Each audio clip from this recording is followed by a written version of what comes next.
और रूस और यूक्रेन के बीच जारी विवाद का असर भारत के शेयर बाजार पर साफ साफ नजर आ रहा है।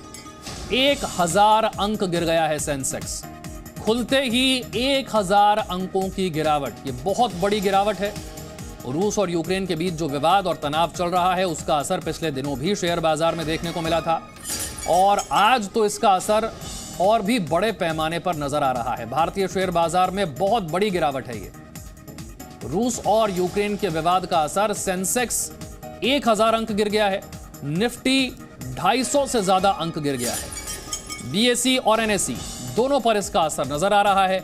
सेंसेक्स 1000 अंक की गिरावट, निफ्टी 250 अंकों से ज्यादा की गिरावट। भारतीय शेयर बाजार पर इसका असर नजर आ रहा है और सिर्फ भारतीय शेयर बाजार पर ही नहीं, दुनिया भर के स्टॉक मार्केट इससे जूझ रहे हैं, क्योंकि दुनिया के किसी भी हिस्से में अगर युद्ध जैसे हालात पैदा होते हैं तो उसका असर सिर्फ उन दो देशों तक नहीं बल्कि दुनिया के सभी देशों पर पड़ता है।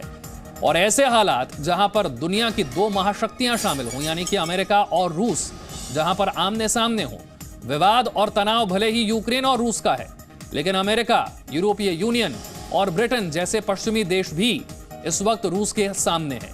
ऐसे में तनाव बड़े पैमाने पर है और इस विवाद का असर शेयर मार्केट पर नजर आ रहा है।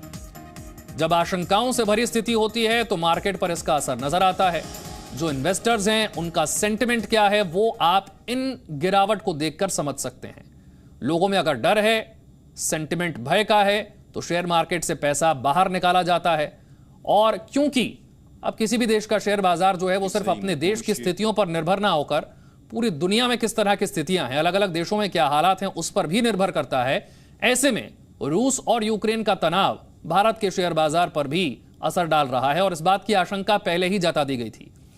रूस यूक्रेन तनाव के साथ साथ यह आशंका पहले से ही बढ़ गई थी कि बाजार में इसका असर दिखेगा और अब तो पुतिन ने जिस तरह का फैसला लिया है उसका असर भारतीय शेयर बाजार में बहुत साफ नजर आ रहा है।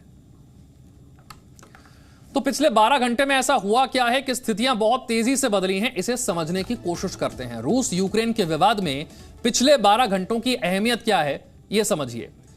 यूक्रेन के टुकड़े करने के दस्तावेज पर पुतिन ने हस्ताक्षर कर दिए हैं। यूक्रेन के दो हिस्सों दोनेस्क और लुहांस्क को अलग देश के तौर पर पुतिन ने मान्यता दे दी है। दोनेस्क और लुहांस्क को अलग देश घोषित कर दिया है रूस ने। टकराव हुआ तो यूक्रेन जिम्मेदार होगा, पुतिन कह रहे हैं। आप समझिए कि पुतिन यह कह रहे हैं कि अगर टकराव की स्थिति पैदा होती है तो जिम्मेदार यूक्रेन होगा। राष्ट्रपति बाइडेन, अमेरिकी राष्ट्रपति, वो रूस के ऐलान के खिलाफ आदेश जारी कर रहे हैं। वो कह रहे हैं कि रूस को अंतर्राष्ट्रीय कानूनों के उल्लंघन की हम छूट नहीं दे सकते हैं। दोनेस्क और लुहांस्क पर आर्थिक प्रतिबंध हम लगाएंगे, यह अमेरिका कह रहा है। यूक्रेन के राष्ट्रपति ने रूस पर आरोप लगाए हैं। वो कह रहे हैं कि रूस ने शांति वार्ता को बर्बाद कर दिया। दूसरी तरफ संयुक्त राष्ट्र के महासचिव, उन्होंने रूस के इस ऐलान पर चिंता जताई है और संयुक्त राष्ट्र यूक्रेन की अखंडता और संप्रभुता का समर्थन करता है। यूक्रेन में भारतीय दूतावास ने भी एडवाइजरी जारी की है। अपने नागरिकों को स्वदेश वापसी के लिए ज्यादा फ्लाइट्स का ऐलान भारत की तरफ से किया गया है। Presenting B News app available on Google Play and App Store. Download it now.